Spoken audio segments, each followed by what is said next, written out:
আসসালামু আলাইকুম রহমতুল্লাহ। এখন অবস্থান করছি সূত্রাপাড়া হলের বাজারে 22 তারিখ কুরবানি পশুর হাটের মধ্যে হাটের সকল ধরনের প্রস্তুতি শেষ হয়ে গিয়েছে। আপনারা চাইলে আপনাদের প্রয়োজনীয় পশুটি কিন্তু এখান থেকে ক্রয় বিক্রয় করতে পারেন। যাতায়াত এবং যোগাযোগ ব্যবস্থা কিন্তু খুবই ভালো এবং উন্নত। ব্যাপারী এবং গৃহস্থ আপনার পশুটি কিন্তু এই হাটে উঠাতে পারেন। যোগাযোগ ব্যবস্থা ভালো, এমনকি আরও সব ধরনের সুযোগ সুবিধা রয়েছে। আর যারা ক্রয় করতে আগ্রহী তারা কিন্তু সূত্রাপাড়া হলের বাজারের এই হাট থেকে আপনার পছন্দের পশুটি কিনে নিয়ে যেতে পারেন। আর দেরি না করে আজই চলে আসুন এই কোরবানির পশুর হাটে। হাট কিন্তু ইতিমধ্যে শুরু হয়ে গিয়েছে, তো আপনারা চাইলে কিন্তু আজই চলে আসতে পারেন সূত্রাপাড়া হতে পারবে কোরবানির পশুর হাটে। এই হাটটি গত বছর থেকে শুরু হয়েছে, এবারের মতো দ্বিতীয়বারের মতো কিন্তু এই হাটটি বসেছে সূত্রাপাড়া হলের বাজারে।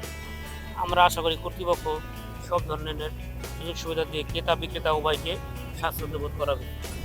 তো আপনি আসুন, অন্যকে এই সূত্রাপাড়া হলের বাজার আসতে উৎসাহিত করুন। আমার কাছে এখানকার যাতায়াত ব্যবস্থা খুবই ভালো হয়েছে। মেন রোডের সাথে হওয়াতে কিন্তু আপনার পশুটি উঠাতে নামাতে কিন্তু খুবই সুবিধা হবে।